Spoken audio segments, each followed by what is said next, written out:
Al-Andalus had reached an extraordinary height. It was a golden age when Córdoba was marked as the unmatched jewel of the Islamic world. The streets were humming with the melodies of poetries, the bustling markets, and the wisdom of scholars who had shaped the entire future of humanity.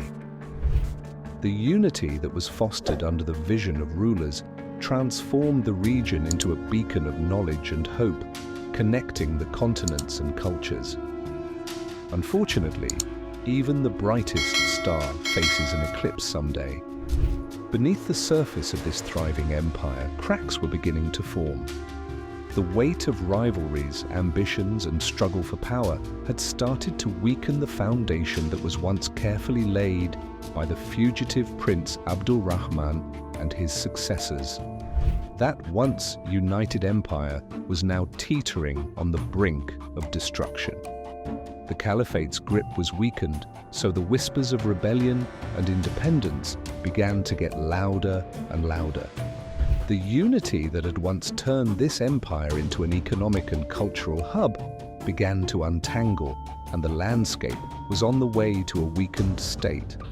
How did the so powerful empire begin to fall apart? What forces caused the empire to splinter into small rival kingdoms and were going to change its fate? The answers to these questions lie in the turmoil ahead. The magnificence of the Umayyad Caliphate, which had brought Al-Andalus to its crowning point, soon began to falter. Beneath the surface of its glory, cracks started to form on the very structure that had kept Al-Andalus unified for decades. This decline of the central authority wasn't sudden, but a gradual untangling, fueled by internal conflicts and scaling challenges. The demise of a strong caliph often caused the beginning of instability, with succession crises becoming a continual theme. Rival groups that were within the royal court started to vie for power, each wanting to place their preferred one on the throne. Such internal disputes over power began to weaken the caliphate's ability to rule effectively, which eventually left room for dissatisfaction to decay among the provinces. Government inefficacies supplemented to erode the foundation of unity. When corruption spread within the bureaucracy, tax revenues decreased, and the resources needed to maintain the empire's large network began to lack. The provinces that were once loyal to Córdoba soon began to assert their independence, encouraged by the weakening grip of the central government. Important figures also played an important role in this decline. Hisham II, whose dominance was troubled by betrayal and manipulation, became a symbol of the caliphate's weakening power.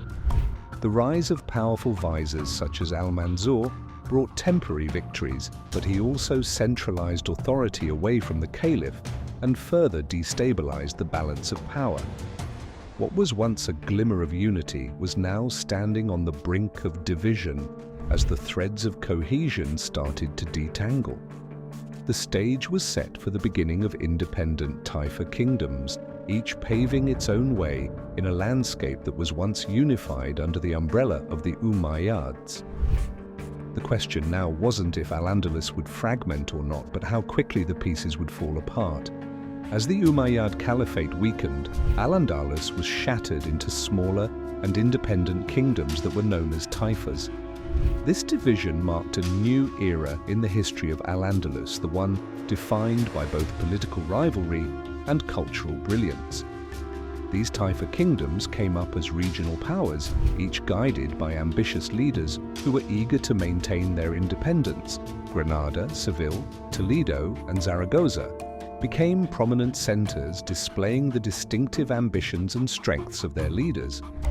These states were usually governed by the local elites, which included previous military commanders, provincial governors, and people from influential families who grabbed the opportunity to establish their own domains as the central authority was absent.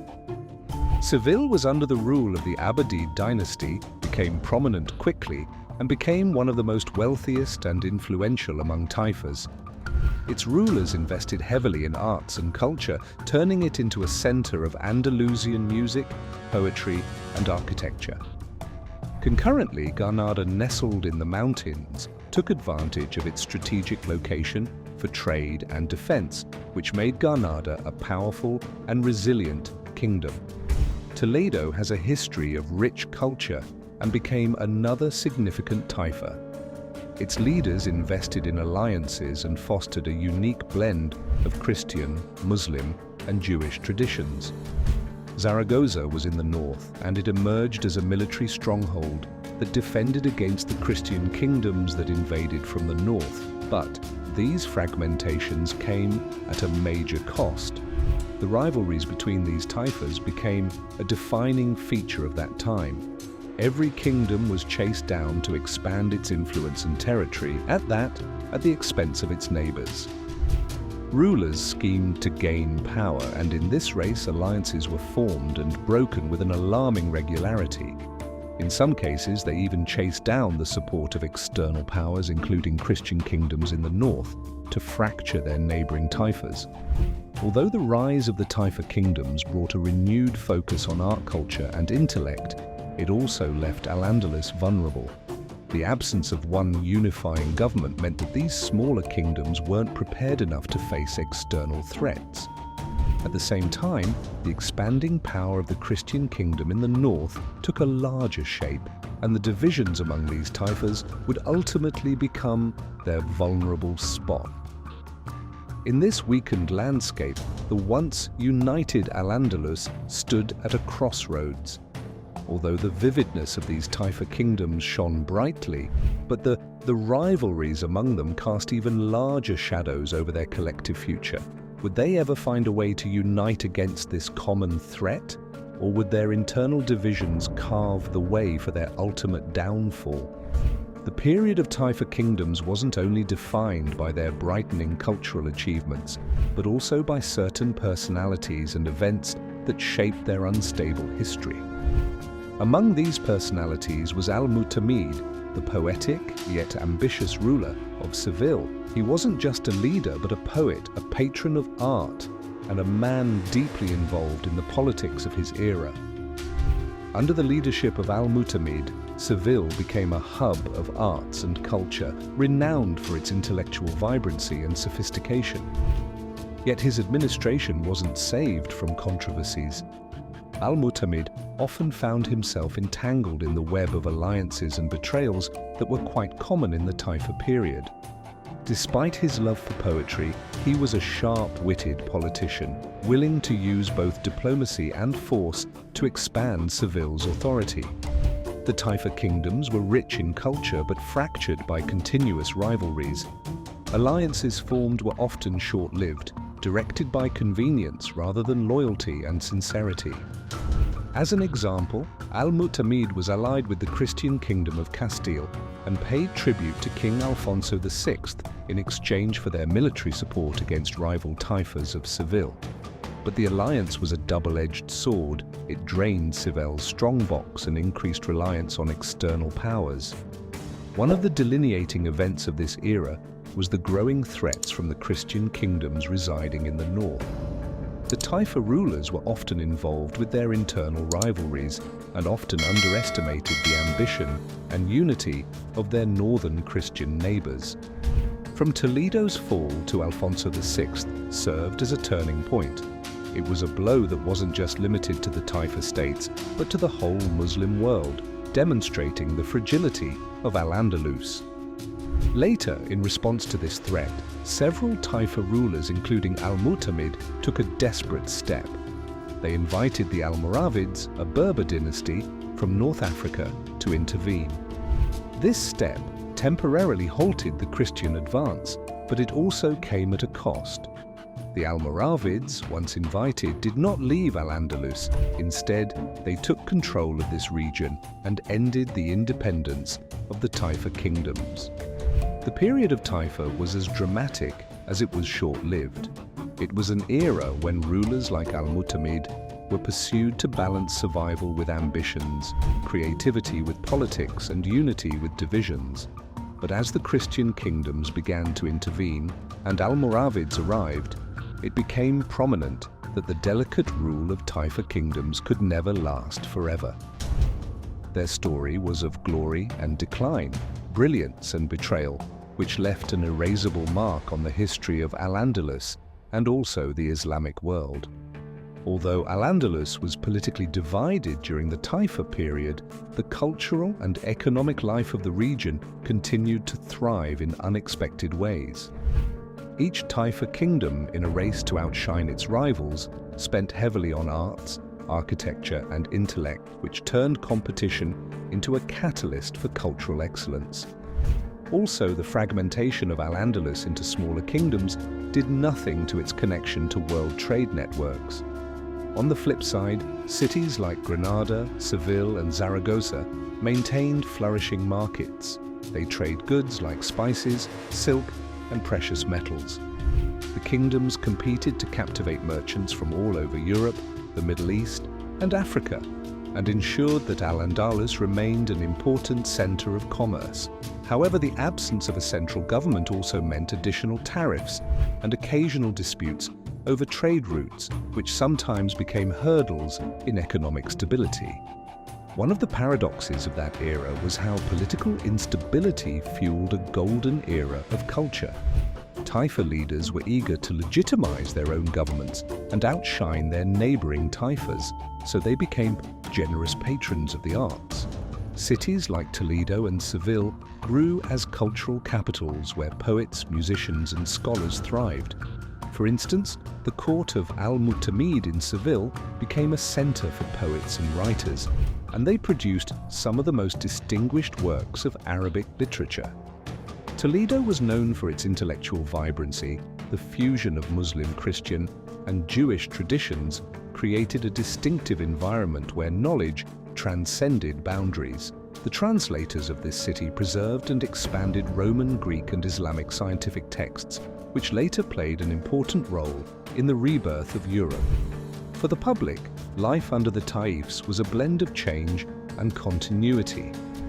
Although the absence of central authority sometimes led to instability and higher taxes, local leaders often sought to manage prosperity to legitimize their rule. Urban centers continued to bustle with activity, and the countryside saw innovations in the agriculture sector, such as advanced irrigation techniques introduced during the Umayyad period to ensure food security for several regions. Regardless of political disagreement, the people of Al-Andalus showed remarkable resilience. The local communities adapt to changing rulers and shifting fidelities, while continuing to take part in the region's cultural and economic advancement. Moments of success, such as the growth of architectural innovations in Zaragoza and poetry in Seville, are a testament that even in divisions, Al-Andalus could shine. Although the Taifa period was marked by political instability, it was proof of the enduring spirit of Al-Andalus. It was a period where knowledge, art, and trade continued to flourish, even when the region was grappling with the challenges of divisions. This was a reminder of how human resilience and creativity can thrive even in uncertainty. The divided Taifa kingdoms faced severe threats from the Christian kingdoms of the north, who were aiming to regain their lost territories during earlier conquests. The unity of the once powerful Umayyad Caliphate was lacking, and many Taifa rulers were finding themselves outmatched and vulnerable.